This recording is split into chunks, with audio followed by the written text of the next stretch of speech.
I am going to pray the glorious mysteries in Latin.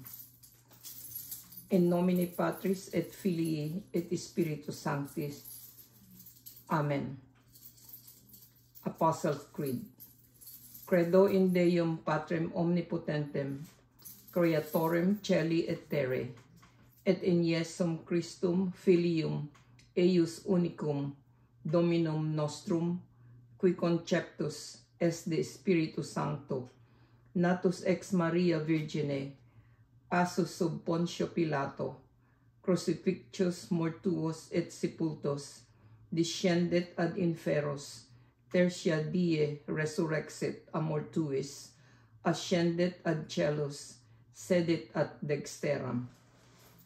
Dei Patris omnipotentis, inde venturus, est judicari vivos, et mortuos.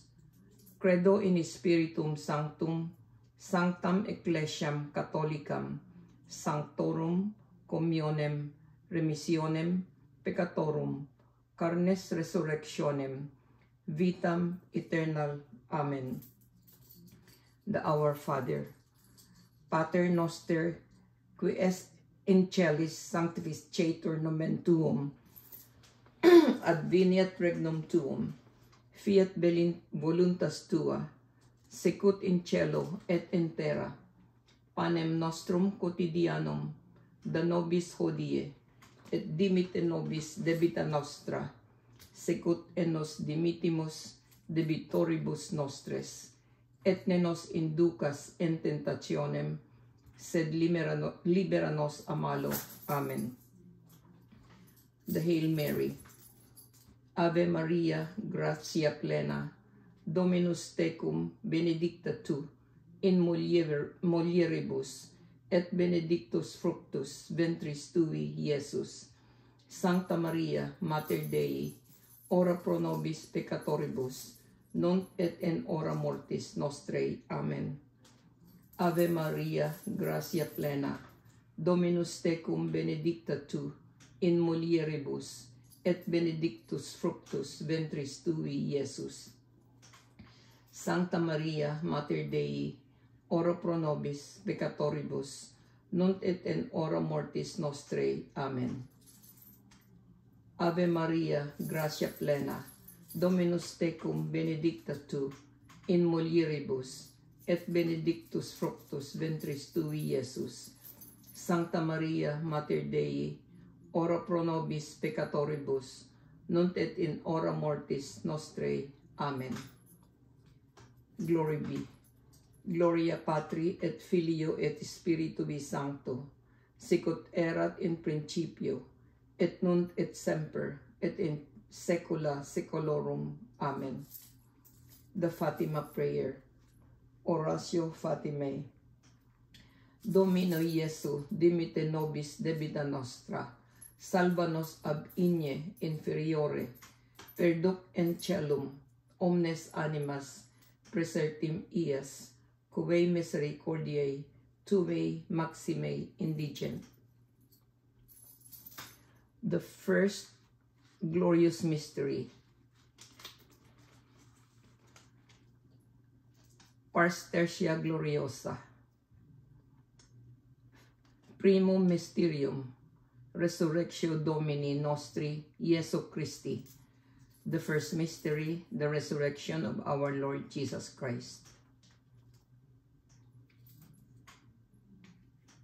Pater Noster, qui es in celis sanctificetur nomen tuum, adveniat regnum tuum, fiat voluntas tua, sicut in cielo et in terra.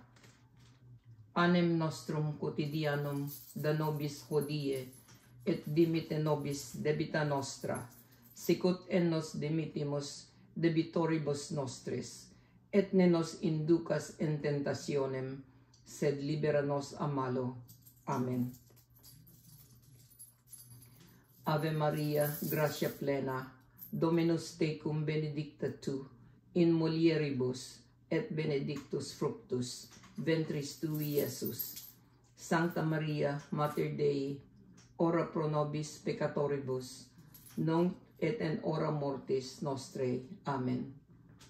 Ave Maria, gratia plena, Dominus tecum, benedicta tu, in mulieribus, et benedictus fructus ventris tui, Iesus. Sancta Maria, Mater Dei, ora pro nobis peccatoribus, nunc et in hora mortis nostrae. Amen. Ave Maria, gratia plena, Dominus tecum, benedicta tu, in mulieribus, et benedictus fructus ventris tui, Iesus. Sancta Maria, Mater Dei, ora pro nobis peccatoribus, nunc et in hora mortis nostrae. Amen. Ave Maria, gratia plena, Dominus tecum, benedicta tu, in mulieribus, et benedictus fructus ventris tui, Iesus. Sancta Maria, Mater Dei, ora pro nobis peccatoribus, nunc et in hora mortis nostrae. Amen. Ave Maria, gratia plena, Dominus tecum, benedicta tu, in mulieribus, et benedictus fructus ventris tui, Iesus. Sancta Maria, Mater Dei, ora pro nobis peccatoribus, nunc et in hora mortis nostrae. Amen. Ave Maria, gratia plena, Dominus tecum, benedicta tu, in mulieribus, et benedictus fructus ventris tui, Iesus. Sancta Maria, Mater Dei, ora pro nobis peccatoribus, nunc et in hora mortis nostrae. Amen. Ave Maria, gratia plena, Dominus tecum, benedicta tu, in mulieribus, et benedictus fructus ventris tui, Iesus. Sancta Maria, Mater Dei, ora pro nobis peccatoribus, nunc et in hora mortis nostrae. Amen. Ave Maria, gratia plena, Dominus tecum, benedicta tu, in mulieribus, et benedictus fructus ventris tui, Iesus. Sancta Maria, Mater Dei, ora pro nobis peccatoribus, nunc et in hora mortis nostrae. Amen.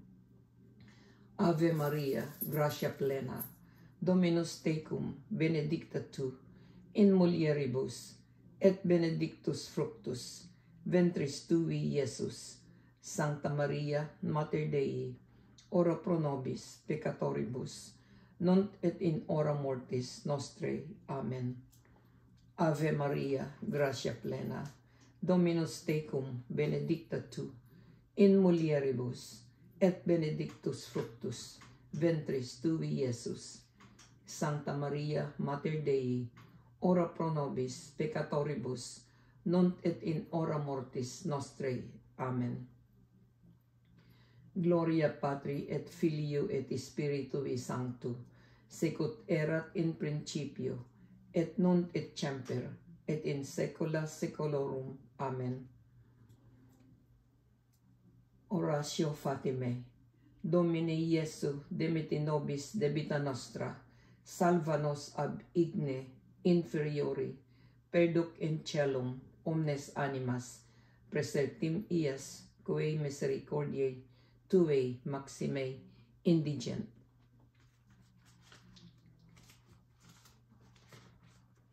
The second glorious mystery. Secundum mysterium Ascensio Domini Nostri Iesu Christi, the ascension of our Lord Jesus Christ. Pater noster, qui es in celis, sanctificator nomen tuum, adveniat regnum tuum, fiat voluntas tua, sicut in cielo et in terra. Patem nostrum quotidianum, da nobis hodie, et dimitte nobis debita nostra, sicut en nos dimittimus debitoribus nostres, et ne nos inducas in tentationem, sed libera nos a malo. Amen. Ave Maria, gratia plena, Dominus tecum, benedicta tu in mulieribus, et benedictus fructus ventris tui, Iesus. Sancta Maria, Mater Dei, ora pro nobis peccatoribus, nunc et in hora mortis nostrae. Amen. Ave Maria, gratia plena, Dominus tecum benedicta tu, in mulieribus, et benedictus fructus ventris tui, Iesus. Sancta Maria, Mater Dei, ora pro nobis peccatoribus, nunc et in hora mortis nostrae. Amen. Ave Maria, gratia plena, Dominus tecum benedicta tu, in mulieribus, et benedictus fructus ventris tui, Iesus. Sancta Maria, Mater Dei, ora pro nobis peccatoribus, nunc et in hora mortis nostrae. Amen. Ave Maria, gratia plena, Dominus tecum benedicta tu, in mulieribus, et benedictus fructus ventris tui, Iesus. Sancta Maria, Mater Dei, ora pro nobis peccatoribus, nunc et in hora mortis nostrae. Amen. Ave Maria, gratia plena, Dominus tecum benedicta tu, in mulieribus, et benedictus fructus ventris tui, Iesus. Sancta Maria, Mater Dei, ora pro nobis peccatoribus, nunc et in hora mortis nostrae. Amen. Ave Maria, gratia plena, Dominus tecum benedicta tu, in mulieribus, et in benedictus fructus ventris tui, Iesus. Sancta Maria, Mater Dei, ora pro nobis peccatoribus, nunc et in hora mortis nostrae. Amen. Ave Maria, gratia plena, Dominus tecum benedicta tu, in mulieribus, et benedictus fructus ventris tui, Iesus. Sancta Maria, Mater Dei, ora pro nobis peccatoribus, nunc et in hora mortis nostrae. Amen. Ave Maria, gratia plena, Dominus tecum benedicta tu, in mulieribus, et benedictus fructus ventris tui, Iesus.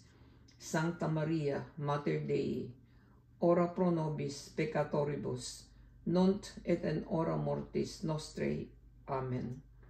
Ave Maria, gratia plena, Dominus tecum benedicta tu, in mulieribus, et benedictus fructus ventris tui, Iesus.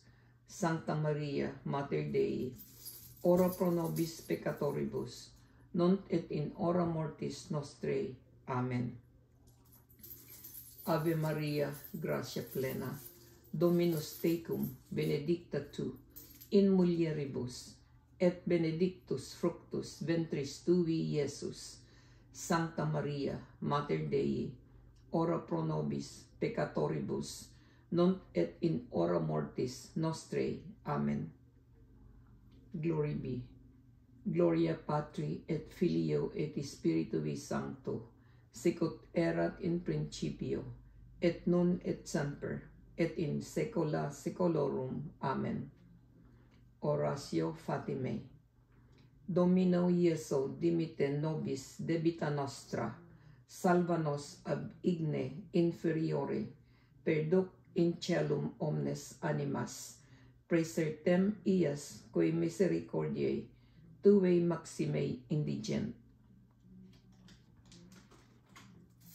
The third glorious mystery. Tertium Mysterium, Spiritus Sanctus in Apostolus Descendens. The Holy Spirit descends on the apostles. Pater noster, qui es in celis, sanctificetur nomen tuum, adveniat regnum tuum, fiat voluntas tua, sicut in cielo et in terra. Panem nostrum quotidianum da nobis hodie, et dimite nobis debita nostra, sicut en nos dimittimus debitoribus nostres, et ne nos inducas in tentationem, sed libera nos a malo. Amen. Ave Maria, gratia plena, Dominus tecum benedicta tu in mulieribus, et benedictus fructus ventris tui, Iesus. Sancta Maria, Mater Dei, ora pro nobis peccatoribus, nunc et in hora mortis nostrae. Amen. Ave Maria, gratia plena, Dominus tecum, benedicta tu in mulieribus, et in benedictus fructus ventris tui, Iesus. Sancta Maria, Mater Dei, ora pro nobis peccatoribus, nunc et in hora mortis nostrae. Amen. Ave Maria, gratia plena, Dominus tecum, benedicta tu in mulieribus, et benedictus fructus ventris tui, Iesus. Sancta Maria, Mater Dei, ora pro nobis peccatoribus, nunc et in hora mortis nostrae. Amen. Ave Maria, gratia plena, Dominus tecum, benedicta tu in mulieribus, et benedictus fructus ventris tui, Iesus. Sancta Maria, Mater Dei, ora pro nobis peccatoribus, nunc et in hora mortis nostrae. Amen. Ave Maria, gratia plena, Dominus tecum, benedicta tu in mulieribus, et benedictus fructus ventris tui, Iesus. Sancta Maria, Mater Dei, ora pro nobis peccatoribus, nunc et in hora mortis nostrae. Amen. Ave Maria, gratia plena, Dominus tecum, benedicta tu in mulieribus, et benedictus fructus ventris tui, Iesus. Sancta Maria, Mater Dei, ora pro nobis peccatoribus, nunc et in hora mortis nostrae. Amen. Sancta Maria, Ave Maria, gratia plena, Dominus tecum, benedicta tu in mulieribus, et benedictus fructus ventris tui, Iesus.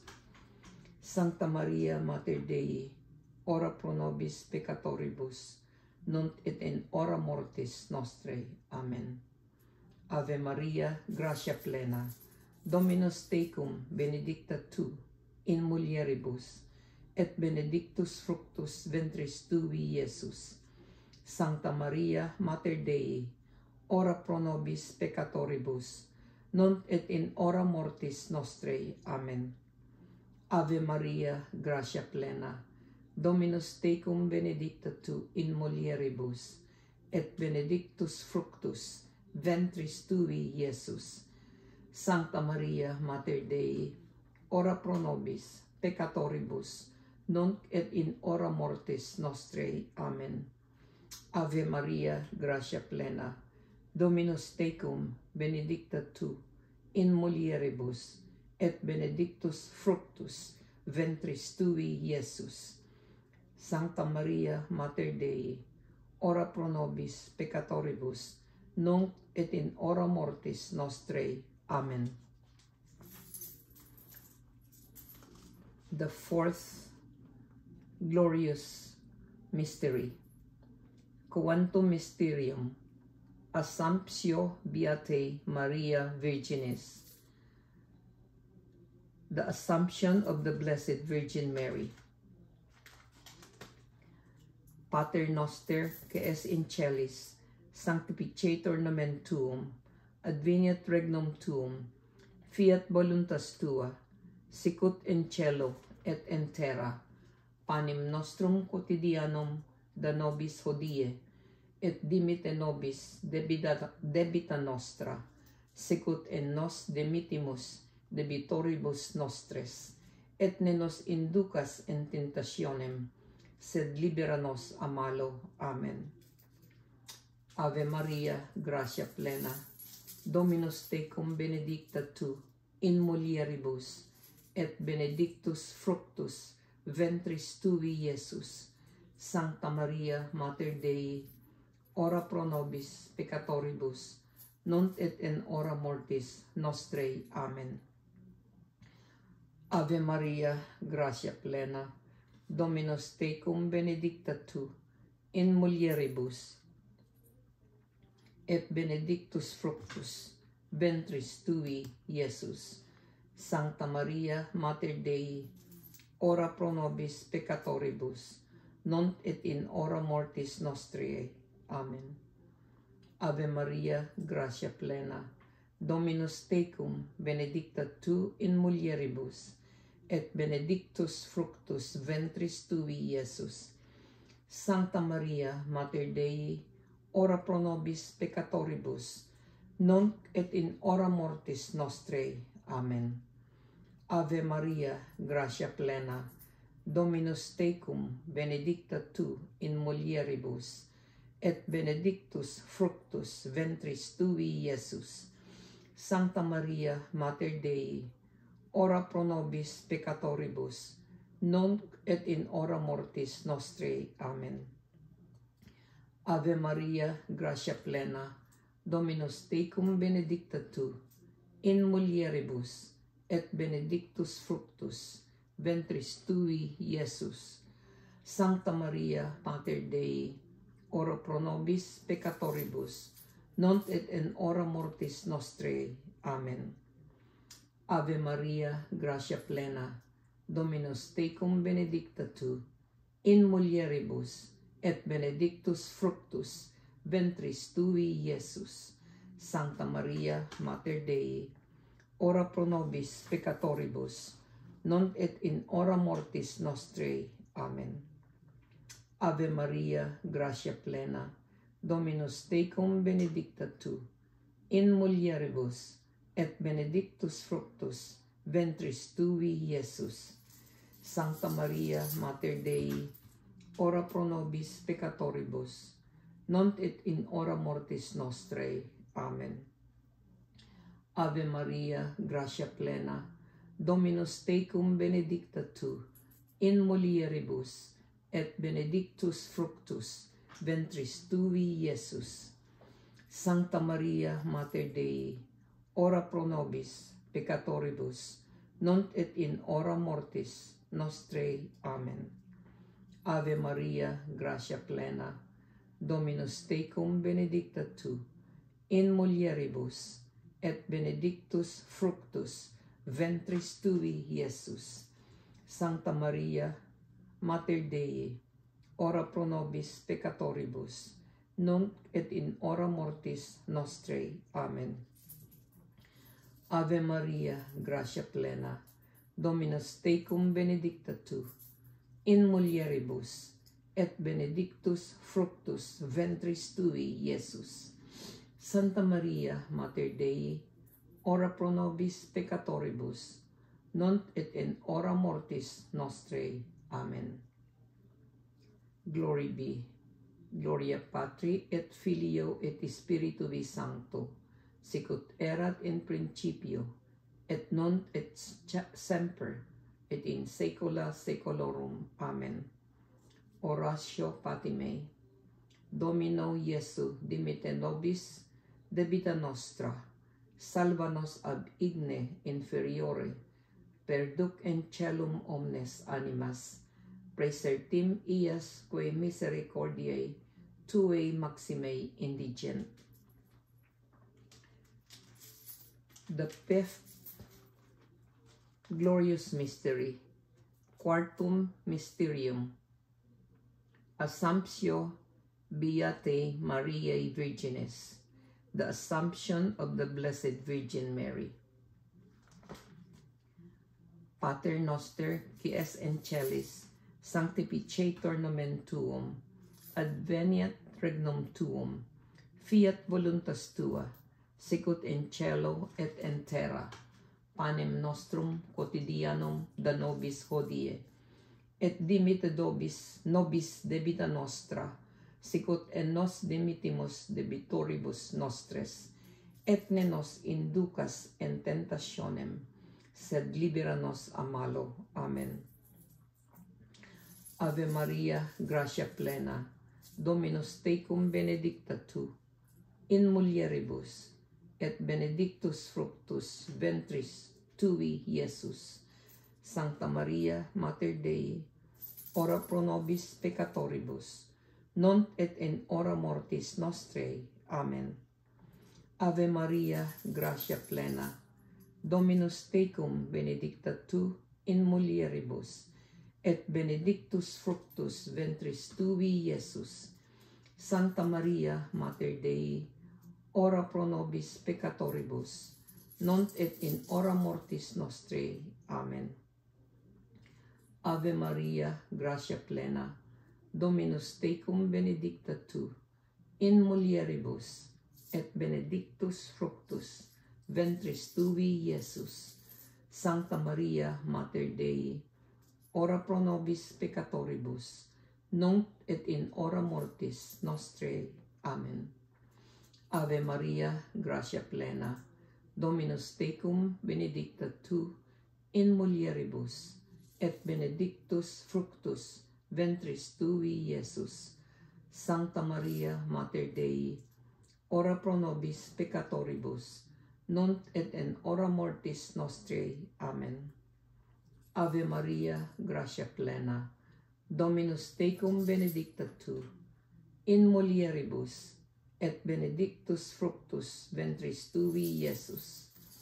Sancta Maria, Mater Dei, ora pro nobis peccatoribus, nunc et in hora mortis nostrae. Amen. Ave Maria, gratia plena, Dominus tecum benedicta tu, in mulieribus, et benedictus fructus ventris tui, Iesus. Sancta Maria, Mater Dei, ora pro nobis peccatoribus, nunc et in hora mortis nostrae. Amen. Ave Maria, gratia plena, Dominus tecum benedicta tu, in mulieribus, et benedictus fructus ventris tui, Iesus.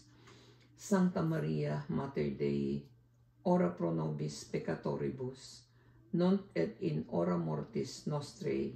Amen.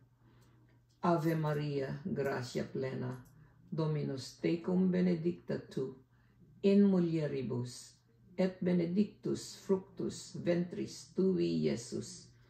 Sancta Maria, Mater Dei, ora pro nobis peccatoribus, nunc et in hora mortis nostrae. Amen. Ave Maria, gratia plena, Dominus tecum benedicta tu, in mulieribus, et benedictus fructus ventris tui, Iesus. Sancta Maria, Mater Dei, ora pro nobis peccatoribus, nunc et in hora mortis nostrae. Amen. Ave Maria, gratia plena, Dominus tecum benedicta tu in mulieribus, et benedictus fructus ventris tui, Iesus. Sancta Maria, Mater Dei, ora pro nobis peccatoribus, nunc et in hora mortis nostrae. Amen. Gloria Patri et Filio et Spiritui Sancto, sicut erat in principio, et nunc et semper, et in saecula saeculorum. Amen. Oratio Fatimae. Domine Iesu dimite, nobis debita nostra, salva nos ab igne inferiore, perduc in caelum omnes animas praesertim ias, quae misericordiae tuae maxime indigent. Hail, Holy Queen.